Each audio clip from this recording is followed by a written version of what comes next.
Bonjour à tous, bienvenue au domaine pour une nouvelle vidéo. Aujourd'hui, on va parler nettoyage des fûts.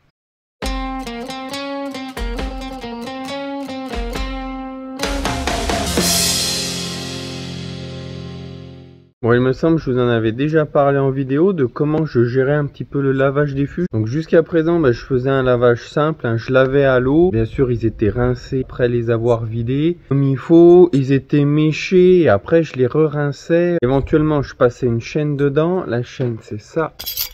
Donc voilà, c'est une chaîne qu'on fait taper dans le fût qui permet notamment de les détartrer. Mais bon, ça je le faisais peu souvent. Le but, nous, on n'avait pas de problème, ni de mauvaise levure, ni de mauvaises bactéries. La volatile, c'était quelque chose jusqu'à ces dernières années, on ne connaissait pas ou presque pas. Mais depuis 3 ans, ça devient problématique, non pas, je pense, à cause d'une mauvaise hygiène, parce qu'au final, on a toujours lavé simplement comme ça.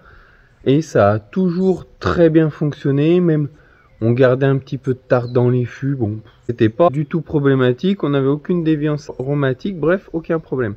Sauf que depuis 3 ans, donc comme je vous le disais, on a de plus en plus de problèmes avec l'acidité volatile. Ces problèmes, je vous en ai parlé dans différentes vidéos, je vous les mets en lien et en vignette comme d'habitude. Donc là, l'objectif de cette année, c'est de faire un lavage un petit peu plus poussé, même beaucoup plus poussé, aussi bien pour le détartrage que pour la désinfection. Ceci dans le but d'éviter de reproduire les problèmes qu'on a une année sur le millésime d'après, notamment avec des contenants, les fûts, qui seraient porteurs de mauvaises bactéries, de mauvaises levures, même si cela n'empêchera pas d'avoir de la volatile sur les vins 2024, parce que malheureusement maintenant, c'est plutôt la composition du vin en lui-même qui est plus favorable au développement de ces germes-là que réellement un problème d'hygiène. Mais bon, ça n'empêche que ça évitera déjà de limiter ce facteur de contamination à l'intérieur du chai. Du coup, je vous l'ai montré dans la vidéo précédente, le deuxième vlog vigneron. Donc, je me suis équipé d'un Karcher eau chaude, que je vais vous montrer un petit peu plus en détail. Ce qui compte, c'est la pression et la possibilité de faire l'eau chaude. La pression pour la partie activité mécanique, donc vraiment enlever toutes les souillures qui peuvent être à l'intérieur du tonneau, enlever le tartre qui bien sûr sert de support aux différentes levures et bactéries. Tout ça combiné à l'eau chaude qui va venir désinfecter le fût. Donc bon, voilà le nettoyeur haute pression, et bien sûr sa caractéristique c'est qu'il a une chaudière pour chauffer l'eau jusqu'à 150 degrés. Alors le système qu'on utilise n'utilise pas l'eau à 150 degrés, il faut la régler sur 80. Voilà. Alors pour le coup, ça fonctionne très bien. Bon, seul petit bémol pour nos amis avec une sensibilité écologique un petit peu trop poussée, c'est qu'on crame du gasoil. Pour générer l'eau chaude, bon, ça c'est un petit peu l'inconvénient, mais c'est comme ça que ça fonctionne. On n'a pas le choix. Et pour distribuer l'eau chaude dans le fût, on a un système. Alors, pour tout vous dire, c'est pas un système que j'ai acheté, je le loue parce que c'est assez cher, dans les 3000 €. La machine, vous allez voir, il n'y a pas grand chose. Un appareil qui vaut cher et en plus, au final, on s'en sert une fois par an. Donc personnellement, pour notre domaine, ça ne vaut pas le coup d'investir dans ce type de matériel. Donc là, je l'ai tout simplement loué chez mon fournisseur de matériel habituel. Donc voilà, le système utilisé, c'est ce qu'on appelle une canne Moog. C'est breveté, c'est le nom du fabricant. Donc ça c'est la partie moteur. Là vous avez une crémaillère. C'est ici que sort le jet sous pression, donc à 360 degrés. Tout ça pivote.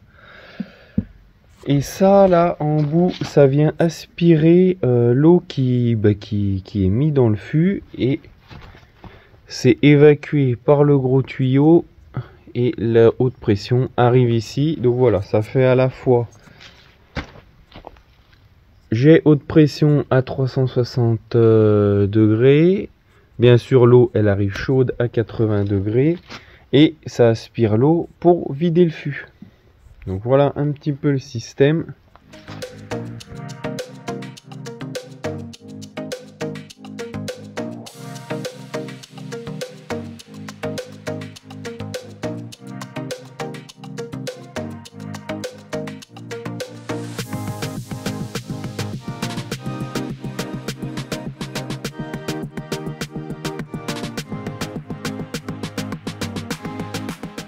Donc là, je laisse le fût avec le système, la chaleur et la pression pendant 7 minutes. Alors pourquoi 7 minutes?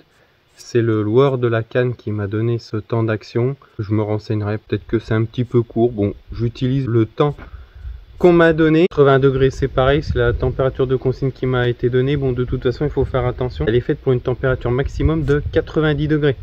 Donc attention à ne pas dépasser cette température là. Donc là c'est réglé sur 80 degrés, il n'y a pas de problème. Une fois cette étape faite, au bout de 7 minutes, j'enlève la canne, je rince le fût à l'eau froide pour faire un choc thermique pour essayer d'éliminer encore les derniers germes qui pourraient rester.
Je rince rapidement, hein, c'est juste histoire de la faire descendre de manière assez rapide en température. Et puis après, je les mets sécher comme ça. Alors là, il fait très chaud au moment où on fait ça.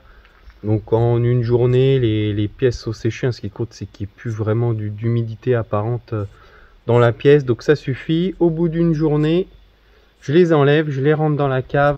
Donc là, bon, vous allez le voir, il y en a un petit peu partout parce que pour les soufrer, c'est plus facile de toutes les étaler. Donc là, j'en ai dans la cave à l'entrée principale. Et puis après, j'en ai dans la cave à fût. Voilà, comme vous pouvez le voir derrière moi. Donc on les met comme ça. Et puis après, on les soufre. Et bien pour justement éviter qu'il y ait d'autres germes. Soit des qui n'ont pas été désinfectés, qui viendraient à se redévelopper. Soit pour pas qu'il y ait d'autres choses qui puissent rentrer à nouveau dans les pièces. On les garde sous soufre. On fait brûler une pastille de soufre dedans. Je vous mets quelques images, mais je vous mets aussi la vidéo que j'avais consacrée à ce thème en lien dans la description.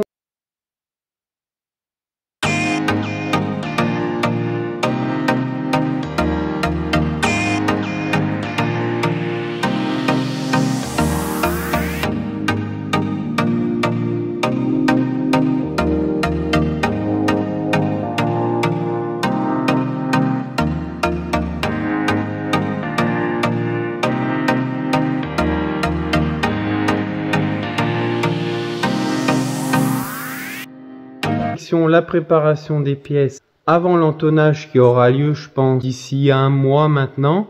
Là, on est le 1er septembre, donc on est juste avant les vendanges. Le temps qu'on fasse le vin, je pense pas que les fûts soient remplis avant 1 mois, donc ils auront été soufrés une fois.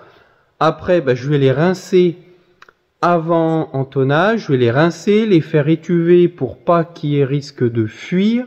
C'est d'ailleurs pour ça que je les rentre rapidement à la cave, parce que la cave est humide, ça évite de trop les dessécher, alors que si je les laisse dehors, avec la chaleur qu'il fait, ils vont vite se dessécher et ils vont fuir de partout. Donc là, c'est pour ça que je les mets à la cave, pour qu'ils gardent de l'humidité, mais ça n'empêche que je les ferai quand même étuver avec de l'eau, pour tenter de limiter au maximum les fuites éventuelles. J'en profiterai pour les rincer, pour enlever la dose de SO2 qu'il y a dedans, et repartir sur un fût sans SO2 pour ne pas risquer, notamment pour des vins qui sont en cours de fermentation, de les sulfiter et puis de risquer de bloquer les fermentations. Donc voilà pour ce nouveau procédé que j'utilise cette année pour désinfecter mes fûts. Je ne vous dis pas que c'est la meilleure méthode, je sais qu'on peut le faire. Maintenant il y a des nettoyeurs vapeur, il y a différentes méthodes, différents process, peut-être des temps d'action un petit peu plus longs. Voilà, c'est comme ça que je fais cette année, c'est la première année, certainement que ce sera amené à évoluer. Si vous le faites d'une autre manière, je suis preneur de conseils en commentaire. Pour finir, j'avais fait ce choix-là parce que j'avais fait faire un devis pour nettoyer. J'ai une 60aine de fûts. J'avais fait faire un devis pour faire un prestataire de nettoyage là. Alors lui, il va même encore un peu plus loin. Il fait avec cette canne là. Je crois qu'il fait aussi un passage à l'ozone, donc c'est un petit peu plus complet, sans doute plus efficace. Mais ça me coûtait 60 € par fût à faire. Donc pour moi, ce qui était un coût bien trop élevé, parce que j'ai des tonneaux d'occasion que j'achète peu cher et que je garde très longtemps. Donc clairement, ils ont plus de valeur économique, si ce n'est peut-être dans un magasin de bricolage, parce que vu le prix qu'ils les vendent en magasin de bricolage pour de la déco, peut-être qu'il y a encore une valeur économique. Mais bon, ça, voilà, je n'utilise pas ce modèle-là, donc clairement, ils ont plus de valeur économique. Donc ça m'embêtait de payer 60 € par fût, qui n'ont même plus cette valeur-là pour nous au domaine. Donc c'est pour ça que j'ai fait le choix de m'équiper dans un matériel de désinfection, donc ce Karcher, parce que bon, en plus, vous l'avez vu dans le vlog que j'ai publié récemment, il sert pas qu'à faire la désinfection des fûts. C'est vrai que pour nettoyer la cave, c'est quand même plus de facilité, de l'économie de l'eau, donc ça valait le coup d'investir. Sachant qu'une année de prestation pour la désinfection de mes fûts, ça m'aurait coûté presque le prix du Karcher, donc j'avais largement meilleur compte d'investir dans du matériel. Surtout qu'en plus du coup, je vous l'ai dit, la canne je la loue, je n'ai pas eu à l'acheter. Donc au final voilà, le Karcher c'est un outil polyvalent pour faire plusieurs choses tout au long de l'année. Et puis la canne, bien sûr je la loue. Là je fais une trentaine de fûts par jour, donc il me faut 2 jours, 2 jours et demi pour faire l'ensemble du travail. Donc voilà, on arrive à la fin de cette vidéo. Vous en savez plus pourquoi j'ai fait ce choix de matériel, pourquoi je me mets à désinfecter les fûts. J'espère que cette vidéo vous a plu, n'hésitez pas à poser vos questions en commentaire. À la prochaine au domaine.